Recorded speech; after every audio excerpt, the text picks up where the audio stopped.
Hello दोस्तों, कैसे हैं आप सभी। जैसा कि आपको पता है कि हमारी सीरीज चल रही है यूपीपीएससी मेंस के लिए, जिसमें हम अभी एथिक्स के क्वेश्चन कर रहे हैं। कल मैंने आपको एक इम्पोर्टेंट क्वेश्चन कराया था कि उसकी जो हमें ड्राफ्टिंग करनी है किस प्रकार करनी है। आज फिर मैं एक एथिक्स का बहुत ही महत्वपूर्ण क्वेश्चन लेकर आया हूँ, जिसके आने की प्रबल संभावना है। मैं ये नहीं कह रहा कि एग्जैक्ट सेम आएगा, लेकिन ये जो टॉपिक है आपका बहुत ही इंपॉर्टेंट है। क्वेश्चन आप देख सकते हैं क्या है। क्रोध एक हानिकारक नकारात्मक संवेग है। यह व्यक्तिगत जीवन व कार्य जीवन दोनों के लिए हानिकारक है। इसे कैसे नियंत्रित किया जा सकता है, व्याख्या कीजिए। ये 200 वर्ड का क्वेश्चन है और ये 12 अंक में पूछा जाएगा। तो इसकी ड्राफ्टिंग हमें कैसे लिखनी है देखेंगे। मनोवैज्ञानिकों के अनुसार क्रोध बुनियादी मानवीय भावनाओं में से एक है, जो खुशी, उदासी, चिंता या घृणा की तरह ही एक मौलिक प्रवृत्ति है। क्रोध एक नकारात्मक संवेग है जो निर्णय क्षमता, कार्य उत्पादकता और व्यक्तिगत संबंधों को प्रभावित करता है। यह तनाव, मानसिक असंतुलन और हिंसात्मक प्रवृत्तियों को बढ़ावा दे सकता है। कार्यस्थल पर यह सहयोग, टीम वर्क और नेतृत्व क्षमता को बाधित करता है। वहीं व्यक्तिगत जीवन में यह पारिवारिक संबंधों और आत्मसंतुष्टि पर नकारात्मक प्रभाव डालता है। यदि हम बात करते हैं कि व्यक्तिगत जीवन के लिए क्रोध क्यों हानिकारक है, तो क्रोध अनेक रिश्तों को समाप्त कर देता है। पारिवारिक संबंध बिगड़ने लगते हैं। क्रोध से मनुष्य का स्वयं पर नियंत्रण नहीं रह पाता। आपने देखा होगा, जब गुस्सा आता है या क्रोधित होता है इंसान, तो उसका स्वयं पे से नियंत्रण खो जाता है। अब बात करेंगे कि कार्य जीवन के लिए किस प्रकार हानिकारक है।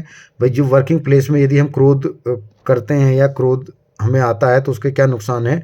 क्रोध से सहकर्मियों से संबंध बिगड़ते हैं हमारे। अगर हम ज़्यादा क्रोधित करते हैं तो हमारी जो प्रमोशन है उसमें बहुत दिक्कत आती है। प्रोफेशनल तरीके से काम करने का एक नकारात्मक तत्व है आपका क्या, क्रोध। और क्रोध से व्यक्तिगत रिश्ते भी खराब हो जाते हैं। ये आपको पता, ये पहले भी पॉइंट में आपको बताया है। अब बात करेंगे क्रोध को नियंत्रित करने के क्या क्या उपाय हो सकते हैं। देखिए, क्योंकि ये 200 वर्ड्स में लिखना है, तो इसमें सेलेक्टेड वर्ड ही लिए गए हैं जो आपके लिए बहुत ही मार्गदर्शन करेंगे आपका कि ड्राफ्टिंग किस प्रकार करनी है क्वेश्चंस की। तो क्रोध को नियंत्रण करने के कुछ उपाय यहाँ मेंशन किए गए हैं। 1 लाइन में आपको इसका बताना है कि आत्म जागरूकता, क्रोध के कारणों और इसके संकेतों को पहचानना आत्म जागरूकता के पॉइंट में आपको लिखना है। सांस लेने की तकनीक, गहरी सांस लेना तनाव को कम करने और मस्तिष्क को शांत करने में सहायक होता है।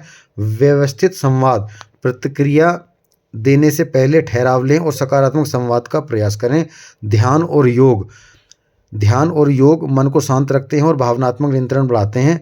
समस्याओं का विश्लेषण, समस्याओं को सुलझाने का रचनात्मक दृष्टिकोण अपनाएं। सकारात्मक दृष्टिकोण, नकारात्मक सोच को सकारात्मक सोच में बदलें। और सामाजिक समर्थन, मित्रों, परिवार या परामर्शदाता की मदद लें।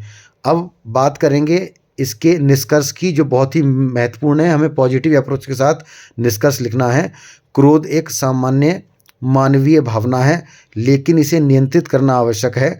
उचित तकनीकों और जागरूकता से इसे प्रबंधित किया जा सकता है, जिससे जीवन की गुणवत्ता और कार्य क्षमता में सुधार होता है।